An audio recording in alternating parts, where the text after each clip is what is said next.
All right. Hello, everyone. Thank you for joining. My name is Rohit Kulkarni. This webinar is being recorded. I'm the internet analyst here at Roth Capital Partners, and very excited to have co-founder and CEO of Pubmatic, Rajeev Goel. I've known him for almost 15 years now, and I guess internet advertising doesn't let people age, is what I think, after unlike what sell-side research has done to me. But Rajeev can talk about a lot of things related to ad tech, but just overall on the evolution of tech trends and tech kind of shifts that his company and he has witnessed. As a quick reminder, I'm conducting quick polls. These are 3-question polls, and I'm going to launch them right now. And I guess people online, if they can take them and just answer those questions, that would be fantastic. I'm going to, as you know, we are going to be hosting 6 of these sessions, and I'll collate all the answers and then report them back to see what the collective wisdom feels like.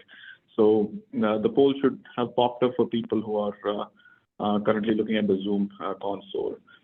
These sessions, the way I hope to divide in 4 parts, 10 minutes each. First is just macro and cyclical drivers. Where are we in the macro cycle? There hasn't been a kind of macro, no matter which way you look at over the last 3-4 years, for a lot of tech operators. So would love to see Rajiv's take on where we are at that. After cyclical drivers, I would love to talk about secular growth drivers, helping internet advertising, connected TV, retail media, and various different new forms of reaching consumers on the internet. Then we'll talk about AI. No tech talk is done without how AI is impacting all the companies. And finally, we'll talk about identity on internet, privacy, identity. Cookies are going away, and I think that's a big question on investors' minds. So with that, I'll just turn it over to Rajeev. The stock has had a good run so far this year, up more than 35% year to date. So would love to kind of just table setting as to whatever 30, 60 seconds you would like to say, and then we'll jump into Q&A. Yeah, great. Thank you, Rohit, and great to be here with the audience. So yeah, I mean, excited about where we are as a company. I think, as you mentioned, Rohit, it's been let's say a dynamic 3 or 4 years, right? You go back into COVID. COVID was, I guess, significant tailwind for many internet businesses, particularly ad-supported or ad-driven models, and including ours. But obviously there was a lot of, one-off dynamics involved there. And then, I think in 22, 23, there was a lot of talk about, recession and pullback, and that I think led to a lot of ad spend pullback. And now the ad spend environment is a bit more constructive, but, obviously the Fed is out there trying to slow things down, just the right amount. But through that, what we have done is continue to grow, I think at a pretty great rate. We've been growing our market share, which, we think is in the 4-ish% range, up from about 2% when we went public. We've been investing in our team and investing in innovation. So we've been building a lot of solutions, having been through cycles before. What we know is that ad spend always comes back bigger and better. And so it's important to invest through the downturn. And then we've also been very focused on profitability and cash generation. And so we've delivered, significant levels of adjusted EBITDA, significant levels of free cash flow. Last year, we introduced a share repurchase as part of our capital allocation strategy. And this year, we have expanded that. So I think a lot of good things going on. And, we really approach the opportunity from a long-term perspective, which comes down to building a great platform, building great products and technologies, having a team that is, focused on the customer opportunities, and then underpinning that with the right financial and business model. Awesome, fantastic. Sorry about this, but I'm having some Zoom issues. I'm dialed in, so all good on the audio side. And I guess the main person to look at is Rajeev anyway. But on a serious note, I guess would love to get your take on just the state of visibility and how has just if I would have asked this question to you maybe 9 months back versus today, how has kind of the state of visibility of ad market trended on over the last 6-9 months? In particular, I think just when you talk to advertisers, how confident do they feel about kind of investing in growth right now? Yeah, I think where we are is a bit more constructive than where we were a year ago. But that being said, I would say it's not yet consistent or even. So I still talk to advertisers and agencies that are pulling back, even as some others increase spend. There's been a lot of headlines, I think, just in the last couple of weeks about the lower end consumer perhaps is weakening. So maybe the answer to your question may be a bit dependent on how a brand is positioned, right? Versus lower budget versus higher budget consumer. But I think we're in, let's say, an early innings, maybe second, third inning of a recovery. So there's definitely opportunity. I think also consumers are spending more time on the open internet. So there's data to indicate that people are spending less time inside of the walled garden environments for a variety of different reasons. And so that's also a tailwind for our business. But I think there remains significant opportunity from a technology product perspective, even as ad spend growth continues with that bit of an uneven pace that I mentioned. We do see that a lot of our customers or prospects are looking to simplify their operations, to simplify their operational costs, to simplify headcount. And so they're relying on third-party technology providers like us on an increasing basis. So we've got a lot of products that are focused on exactly that opportunity. Okay. Any specific verticals or end markets you think are recovering faster than where they were maybe 6-9 months back? Sure. Yeah, we commented in our last earnings call that shopping, for instance, has come back. That was hit pretty hard last year, or maybe the prior 18 months. So we're seeing some good spend trajectory in the shopping vertical. So that's one example. I think travel and hospitality remains. Again, back to our earnings commentary, remains pretty robust. So I think there are pockets of opportunity, not only in the U.S. but around the world, and we have significant global exposure with about a third of our business coming outside the U.S. Okay. And I guess another point on just the overall kind of state of the cycle as such is just kind of in terms of quadrennial catalysts, like people identify elections and then Summer Olympics, and obviously the last leap year was anything but normal. And so we have to go back almost 8 years to see what impact or benefit some of these leap year catalysts had. So maybe talk about how is your company positioned this year with these leap year catalysts, and anything that you would flag Sure. specifically over the next few Yeah, months? I think there's a couple of such catalysts. So first of all, in the live sports area, more and more of our business is coming through streaming TV providers, right? That are of course focused on ad monetization. So right now we have the World Cup of Cricket, or TC20. I'm not a cricket player myself. I think, Rohit, you probably follow cricket more than I do. But TC20 is going on. So that's a good example. You have obviously the Olympics coming up in about a month or so. And then, of course, the big opportunity slated for the fall is the election in the U.S. And that's expected to be pretty significant. So we've been focused in a variety of different ways on how to tap into all of those opportunities.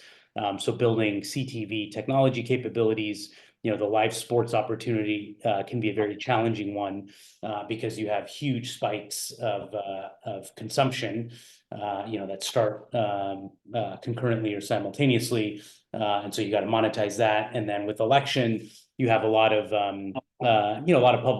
publishers or publications that want to curate very closely the level of ad quality that they're exposed to in elections. So some don't want national candidates, they only want local issues. Some don't want, divisive issues like, let's say, abortion or gun rights, but they're okay with, tax issues, advertising related to that. So there's a lot of complexity there that we've been, very focused on building technology for in order for us to penetrate those opportunities. Okay, awesome. That's kind of cyclical questions. And again, if anyone has any questions along the way, feel free to email them to me, and I'll try to weave them into the conversation. The second topic I wanted to quickly get your take is the new secular growth drivers. Obviously, there is, over the years, 10, 15, 20 years, we had the secular shift from offline to online. There is mobile shift, and then there is video advertising shift, and so on and so forth. So perhaps talk about the new accelerants around the secular trends in internet advertising, and where is Pubmatic most excited about? Yeah, I think there's, what's exciting is there's a lot of different growth areas, and our business is very much a software land and expand business, and it's driven by our global infrastructure, right? So thousands of ad servers that we own and operate around the world to deliver, real-time advertising solutions to publishers and buyers. And so with that infrastructure and with our customer base, and our focus is really on the head of the market. So, top 500 publishers in each of the major markets, as well as top advertisers and agencies. There's a lot of opportunity for us to, grow our share of business. So some of the areas that we're really focused on, one is supply path optimization. So this is a process by which advertisers and agencies are winnowing their supply chain for digital advertising, right? So you think about an advertiser, they're working with an agency, maybe a couple, depending on global versus local. Those agencies are working with demand side platforms, with SSPs or sell-side technology providers like ourselves and publishers. And so buyers are very much looking to kind of winnow and maintain quality and scale, with each of their partners. And so that's been a big growth area for us. We've grown supply path optimization now to about half of the activity on our platform, which means we have a relationship in place, contractual relationship in place with the advertiser or agency, where they are trying to concentrate more of their spend onto our platform because of technology, data, workflow, operational efficiency benefits that we can deliver to them. So that's one, and we think that number can grow to 3/4 of the business long term. Second is around growth across formats and channels. So I mentioned CTV earlier. We announced in our Q1 earnings call, Dish Media, Vivo, Virgin Media UK is just a couple of examples of new CTV publishers. But that's a fast growing area for us, alongside maybe a little bit less premium, but still very scaled online video opportunities. So that's short form video. Third is around retail media. So retail media is this trend, of course, of retailers or commerce companies getting into the advertising business or opportunity. So we've seen, for instance, I think news headlines, a lot of people are following what Amazon, kind of pioneered over the last 5 to 10 years, building high margin revenue businesses. So we recently announced partnerships with Instacart and Klarna, which obviously are two very large commerce opportunities. We've got a whole product and technology roadmap and offering, as well as a go-to-market team there. And then the last thing I would highlight is cookieless solutions, and I know we'll get into that a little bit later. Yep. But obviously there's a big transition with privacy and data on the internet. And so this is something that we've been building towards for a long time, in part because the Google Chrome cookie deprecation, has been delayed a couple of times. But what we are seeing is that, when you use technology and solutions that put the consumer, at the center of how their data is utilized, those consumers are often actually opting in or choosing, for ad-supported media. Just look at, Netflix or, Warner Brothers as an example, HBO Max. So more and more growth there. And that means that there's a lot of interesting, I think, identity and data fabric that's being created that is privacy safe, that can better connect the buyer and seller and lead to a higher ROI for the advertiser. So these are all, I think, significant growth areas for us and things that we've been investing a lot, even in the downturn, which, helped us grow 20% in Q1 on a year-over-year basis. Okay, fantastic. I guess one thing that at a very high level, the investors believe that a lot of advertisers on the open internet are more brand focused, reach and frequency focused. As you are building these new growth drivers, are you seeing new category of advertisers come to the marketplace on the open internet through your relationships? Are they trying to hit different ad objectives, be it middle of funnel or bottom of funnel, or are we still in that realm where open internet is still for brand like reach and frequency, and then people go to the Amazons of the world or Googles for the bottom of funnel stuff? Yeah, I mean, I think the open internet of the future is going to be more performance oriented. And there's a couple of, reasons or drivers for that. But, obviously the walled gardens have been very strong performance engines, right? Meta or Google and a few others. And that's been, where they've, I think, built significant, technology capability and advantage over time. But what I see that's happening is, first of all, consumers are spending more time on the open internet, right? So what we've learned in the last couple of years is that, where you get your news information, for instance, is really important. Like, what's the source of the news? What's the source of the information? Can you believe it? Should you believe it? So consumers are spending more time in the open internet. With cookies going away, what that also means is that there is more opt-in consumer data, right? So when you're on a commerce media website or you're on a streaming provider or application, you're typically logged in, right? And so then your email address can be used to deliver a more relevant ad to you. And so these are, great ingredients for building performance solutions. And then at the same time, the open internet has much better quality of content than the walled gardens, right? So when you go into the walled gardens, you have the challenge that has reared its head, time and again, of user-generated content, right? Or, really content that reflects badly on the brand. Whereas in the open internet, you have a lot more professionally created content. And so I think, when we look ahead, if you couple the data piece with professionally created content and consumers spending more time in the open internet, all the pieces are there for more performance-oriented solutions to emerge. And we're seeing that, I would say, really in every ad format. CTV, we see more performance buying happening. Mobile app, we see more performance buying happening. And so this is an area that we are also focused on from a roadmap and development perspective. Okay, I think you kind of hinted at the content on the internet being user-generated versus professional, but then there is a new wave of how content is going to be generated on the internet. That's AI, and as in I've seen smart people say that maybe 50, maybe 60% of content on the internet will be AI generated or AI augmented in the next, call it, couple of years or so. So maybe talk through your thought process around how does that impact your business if that were to become a reality, and how does that change the dynamic of open internet versus walled gardens quality of content? Yeah. So, we've seen this, I think, go in cycles before. If you think back, 10, 15 years ago, there were, these companies that were optimized for SEO or search engine optimization. They would write, automated content. This is, long before large language models and generative AI existed. But they were essentially content farms, that were creating a bunch of content and trying to, get to the top of the search results. And, those models, they all failed, right? And there's none of them that are alive that are scaled today. If we look at some more recent examples, walled gardens, as I talked about earlier, they've tried time and again to make news, content a centerpiece of their offerings. Meta's had a number of attempts at that. But, more recently, they've moved away from all of that entirely.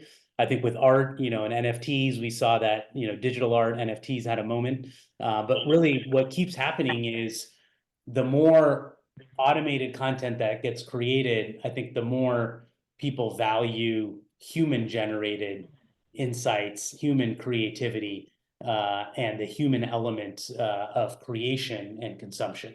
And so I think we're going to see, I think we're definitely going to see more search queries get answered by, automated results. But I think we're also going to see humans consuming more human created content in order to get, the zeitgeist right, in order to get authenticity, in order to get, transparency into what they're reading. And because our business is focused on the head of the market, so again, we're talking about top 500 publishers in any, given geography. I think that's where consumers are going to go in order to consume that content. So we feel pretty good about our opportunity set. And again, given the small market share that we have and growing, there's a long runway of growth opportunity in front of us. Okay, interesting. I guess just on what is it that Pubmatic is doing some AI or Gen AI tools that you're providing to your customers, and perhaps talk about what is it that is creating the most amount of excitement when it comes to you providing some AI tools to customers and them getting better and better at and adopting them at a very fast clip. Yeah, so there's multiple branches of AI. Machine learning has been around for a decade plus, maybe 2 decades now. And then, of course, there's a much newer generative AI. So we have a longstanding use and expertise in machine learning. Our business is highly transaction oriented as opposed to, content or creativity oriented. And so for programmatic transactions that are happening in milliseconds, we use machine learning really to optimize the transaction. So things like price floors, traffic efficiency, deciding, how to manage the auction, where to route an ad impression or ad opportunity to. But with Gen AI in particular, what we see is applications to help our customers simplify their operational workflows. So for instance, reporting or analytics, deal troubleshooting, big challenge that buyers and sellers have is they set up a deal, a private marketplace deal, for instance, where they're trying to spend a specific amount of money with a specific, for an advertiser on a publisher in a given time frame, and that deal doesn't scale. And so, there can be a number of different challenges why that happens. And back to what I talked about earlier, in a live, environment, if it's a concert or, sporting event, that's a really pernicious problem, right? Because you have a very limited amount of time to get that spend away while you have that audience. So I don't want to go too deep into our roadmap here, but those are some of the areas that we are really focused on from a customer-facing problem perspective. And then, we can also talk about how we're using AI internally.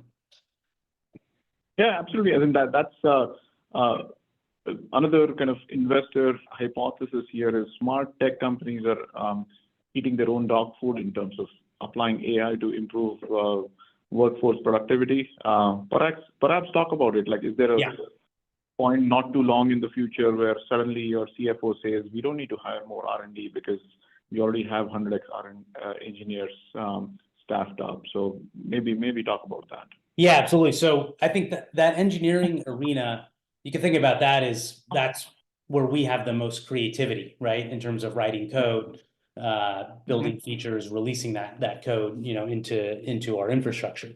And so we pushed really hard in 2023 to test and scale a number of new approaches to software development, software testing, and also release automation using generative AI tools. And release automation maybe is a little bit esoteric, but it has to do with how quickly can we ship code into a high scale production environment. We're processing 650 billion ad impressions on a daily basis. And so the faster you can ship code, the more opportunity you can create, the more experiments you can run, the more opportunity you have to impact the auction environment. And so what we anticipate this year is a 15 to 20% increase in engineering productivity. based on the work that we did in 2023. So two concrete examples. We've increased the ratio of engineers to quality assurance or testing personnel because of the use of Gen AI tools for testing. So that's a structural gain where we're able to automate a lot of the testing that happens around the software. And again, when you have, lots of dollars flowing through, lots of auctions, testing is very important. So you make sure that you don't screw something up in the auction environment. And then second is we were able to release software faster by automating the whole pipeline from development to testing to deployment. And so in 2023, we shipped 60% more software releases with an engineering team that was about 10% larger. So obviously we're able to, ship a lot more and a lot more quickly. And so both of these trends, are driving revenue growth acceleration as well as profitability. Okay. Any other kind of OpEx line items you feel like sales and marketing, or I don't know, any aspects of customer service? I don't think you have large call centers, but I guess any other line items that you think can become more productive with the AI? Yeah, I think over time there are definitely opportunities in the customer success arena, in the finance and legal arenas to bend the cost curve or create cost efficiencies. I would say that I think in a B2B setting, some of those things are going to take time, right? It's one thing to use generative AI in a consumer setting. When you think about a hallucination of a generative AI model, and then if you think about, okay, how do I create more productivity from my legal team? I think most companies are not ready to turn over, contract writing and contract review to generative AI, right? Because, each word matters to a certain extent in those contracts. So I think we're still a ways away as an industry and as an ecosystem towards, mass adoption of these AI tools in those other arenas. But for sure, I think given our focus as a company and given our structure where we have, over 40% of the team is in technology and development, is in R&D, the engineering opportunity is the single biggest one because it can drive both top line acceleration as well as profitability. Okay. Interesting. Okay. I guess just switching topics on just identity and cookies, and maybe just talk about what is your kind of addressability strategy over the next couple of years, and kind of why should Pubmatic be in a better place when cookies go away? Yeah, absolutely. So, our addressability strategy is to have a portfolio approach. I don't think there will be a single, bullet replacement for the cookie. And so our portfolio consists of a variety of different things. So we have identity solutions. So these are things like LiveRamp ID or Unified ID 2 from Trade Desk. We have contextual solutions. We have modeled cohorts. So if you think about like Google Privacy Sandbox and you kind of abstract it a level, it's essentially an approach to modeled cohorts where you are grouping, consumers together and then delivering, relevant ads to those consumers. And then we have first-party data, right? So maybe online car retailer, right? They have specific data available. And so in each of those areas, we've been building capabilities in a product area that we call Connect, which is our data and addressability platform. And we commented on, terrific growth that we saw in Connect earlier this year. And so, I'll give you some specific examples, right? So with identity solutions, we have now 29 identity solutions integrated into our platform. And so when you think about, different geographies, different parts of the world, there are different identity solutions that are prevalent in each part of the world. And so we have 29 integrated into our platform. We have dozens and dozens of data partners, whether they're contextual or, first-party consumer data or other types that are integrated into our platform. We announced modeled cohort work with Group M, a division of Group M, where they're bringing advertisers to the table, and then we're leveraging the data flowing through our platform to build these cohorts of users that they, then target and buy across our platform. So we think the reasons why we will be successful here is Number one, we're an agnostic platform, so we aren't providing, an identity solution ourselves or a contextual solution. Instead, we're selling the picks and shovels. So we have access to hundreds of billions of ad impressions flowing from publishers. We have access to, millions, billions of ad budgets coming from buyers. And then what we're selling is the infrastructure and the capability to stitch all of that together, overlaying data on top. And so that's been very successful, given where we sit in the ecosystem and given that we own our own infrastructure. So we're able to do some interesting things like if a customer in Europe says, hey, my data needs to stay in Europe, we're able to, make a commitment to be able to do those types of things. And so as a result, I think what we see is that buyers and sellers know that if there's data that they want to transact on, our platform is a way for them to seamlessly access that data and be able to transact and run transactions at scale. So if you're using LiveRamp ID and your language of internet is through a ramp ID, then buyers know that they can reach a wide variety of users via the ramp ID on our platform, and so they're bringing their budgets to our platform. Okay, I guess does this complicate lives of publishers, or is there, which of the kind of actors in the ad tech ecosystem are most underprepared for this kind of cookie deprecation right now? Yeah, so it feels like you guys are jumping up ahead, and you have 3, 4, 5 things in the pipeline. But are there kind of people who are completely underprepared, in your opinion? Yeah, so I think it does make the lives of publishers harder for sure, because the complexity is going up, right? As I mentioned earlier, we don't think there's a single bullet replacement, silver bullet replacement to the cookie, and so publishers have to be conversant in multiple different types of data in order to attract ad dollars. And so this is where our land and expand model I think works so well. So for instance, I mentioned those 29 different IDs. We have a product called Identity Hub, where a publisher can take an email address or some other token of identity and convert it into any of those 29 IDs on the fly, right? So now they have, let's say they're a CTV streamer. They have, you're logged in, you're watching a show. They can convert that email address into a Trade Desk UID2, into a LiveRamp ID, so on and so forth, and send that along with the inventory, the impression opportunity, to an advertiser to be able to deliver a relevant ad. So that's I think a great capability that we built, and something that's helping to simplify the lives of publishers.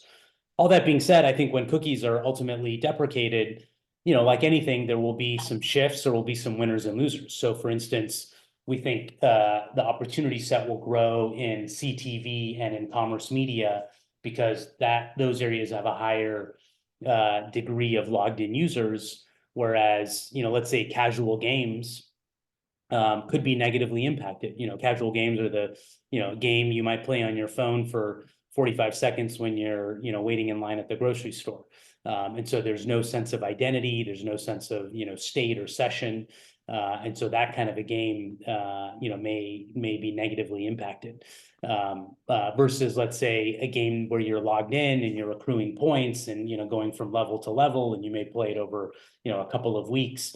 There's a lot more data available to deliver a relevant ad to the consumer.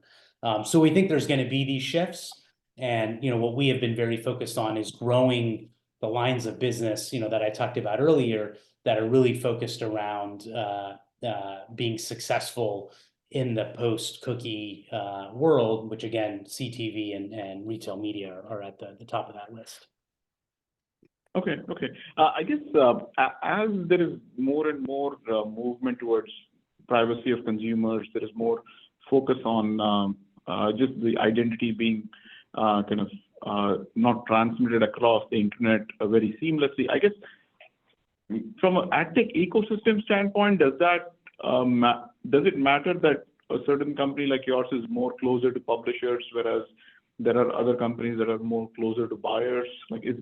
Does that shift any ecosystem dynamic like a year or 2 years from now? Do you feel there is a strategic advantage or disadvantage, one versus the other?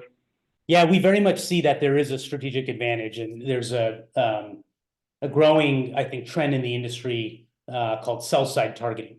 And so I'll kind of briefly explain what's happening. But the sell-side technology platform provider like ourselves, we sit, as the technology layer for the publisher, which means we sit at the intersection of the consumer going to the publisher's, website or app or streaming service, where the publisher will gather consent.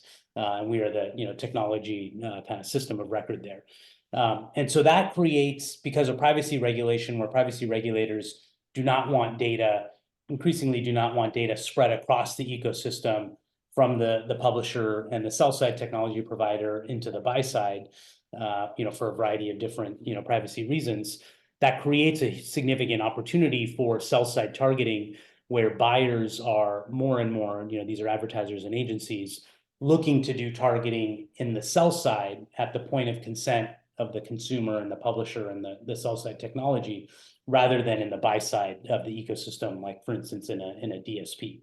And so we have a number of examples of agencies, saying, okay, great, where I used to do targeting in the DSP, now actually let me do that in the sell side platform. And the SSP can create now a deal ID, which encapsulates all of the inventory for a particular user base that then an advertiser might go ahead and buy. And in fact, we launched a product called Activate last year, which is an extension of our supply path optimization capability set, which helps move dollars into programmatic in this privacy safe way, particularly in high value formats like CTV and online video, where now buyers can do targeting directly in our platform and be able to target only the users they want while maintaining, all of the privacy of the consumer data.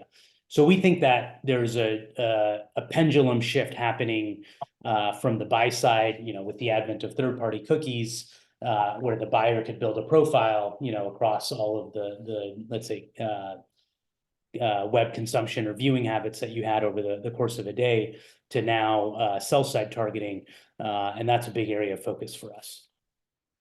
Okay, I have a couple of questions to get to, but just a last kind of 3-minute warnings to people. In case you have any more questions for Rajeev, just send them across. And also, if you can take the poll, that would just increase the number of responses we have and the quality of results. So another quick reminder for the poll where we ask about recession, incremental growth, and just AI. 3 quick points there. A question I got in the email is kind of impact of Google search on top publishers. That has been an ongoing tug of war, and the hypothesis there is kind of Google may change search so much so that traffic to publishers will be highly uncertain or even start to decline. Maybe just comment on your take on how traffic to publishers may evolve in a Gen AI search landscape, and is that a worry amongst some of your partners? Yeah, sure. So I think what we've seen, obviously, it's very early days, right? So it's hard to kind of draw any extrapolations yet, but I think it's reasonable to assume that, for some types of search queries, users will click through less onto, the publisher's website, right? Because they'll get the set of answers that they're looking for, directly within the Google environment. And so we don't think that will have a material impact on us, because at the end of the day, the budgets that we are going after are open internet budgets, right? And those are different and distinct from search advertising budgets. Consumers are spending more time in the open internet. They're interacting with, great quality content like CTV, online video, and commerce environments. And so we're growing those areas of our business, at a very healthy clip, as you can see in our Q1 earnings and going back a couple of years. And there's no shortage of ad opportunities, right? So in the 600 plus billion ad impressions that we process on a daily basis, we are not selling, all of those impressions. We're not selling the majority of those impressions. And so there's a significant, footprint of ad opportunities that we have in order to match the publisher with the buyer. And so we feel like there's, plenty of growth opportunity and runway. Okay. That's a good answer. I guess one last thing, are there any other regulations or any changes in the ecosystem outside of, like, there's GDPR, CCPA, now there is cookies going away? Is there something else that Pubmatic or you are tracking closely that could change underlying kind of tech that you're building? Yeah, so there's privacy regulation, right? Kind of writ large, as you just mentioned, Rohit, with GDPR and Australia. There's maybe a couple dozen US states now, right, that have enacted various privacy laws. So we think that complexity again is a growth driver for us in that, if you're a publisher in the US, it's very difficult to build technology, that's going to help you with 25, US states plus, Europe for GDPR, et cetera. And so then again, they have to rely more and more on a technology provider like us. I think the other, element to be aware of is just around the antitrust scrutiny for, some of the very large players in the ecosystem. Google, Meta, Amazon, et cetera, are all, in various states of kind of antitrust interrogation, by a variety of authorities around the world. There's some court cases that are coming up later this year. So I think, hard to say like what exactly will happen and when, but I think one of the things that we have seen is that as the allegations, come out, filings become unredacted, things like that. People get to see a kind of peek behind the curtain, and market participants often don't like what they see, right? They see that, if you're an advertiser or agency, your, money has been leveraged against you. If you're a publisher, maybe you're not getting a fair shake in somebody else's auction. And so all of that, I think, creates more of a catalyst and more of an adoption for independent technology providers like us, because we don't own any media, so we don't have any incentive to, steer ad dollars towards certain properties or certain technology tools. I'm glad you brought it up. I know we are almost at time. Do you have any opinion on, like, if I look at your business last 6 quarters, it's been steadily growing sequentially as well as year on year. If I look at Google's network business, it has been in a steady decline mode in the last 6 quarters. Actually, the dollars have gone down. Like, they went from $40 billion to now they're somewhere close to $30 billion.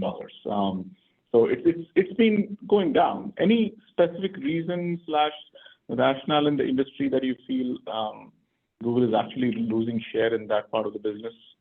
Yeah, I think there could be a couple of things. So certainly when I talk to ad buyers and I talk to publishers, they want to do more with independent technology providers, for the reasons that I just mentioned, right? And so, supply path optimization is a great example of that, where, agencies, we've, publicly announced deals with Group M and others. They are looking for independent technology providers who are not biased, right? Where we don't own media or we don't, sit on multiple sides of a transaction. And so they know that, any decision we make is, by definition, going to be an objective decision. So I think that's certainly one part of it. The other, motivation or hypothesis that I've heard could be, just what are the priorities inside of Google, right? So they have, YouTube, they have search, of course, they have owned and operated media, and then they have, the third party, network business, as you mentioned. And so when you look at the results, I think all of those other segments have been growing quite a bit faster than the network business. And so perhaps, Google's got its own priorities, impossible for me to know. But that I've heard that, put forth as a hypothesis as well. Awesome, cool. You're a treasure trove of knowledge. I'll be careful of your time, but before we wrap this up, would love to play a quick game. Yeah. So I know you love games and stuff. Just first thing that comes to mind when you hear something like this, and don't spend more than 3 seconds thinking about it. Recession. Possible. Demand-side platforms. Partners. Okay. You're being very PC here.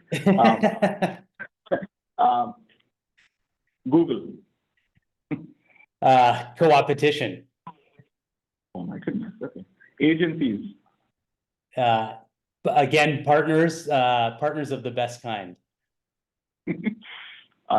Artificial intelligence. Opportunity and hype. Okay. And last but not the least, Pubmatic. Growth. That's what I think of. Fantastic. Okay. Thank you, Rajeev, for being a good sport. I learned quite a few things. Thank you for people who joined. I'll end the poll.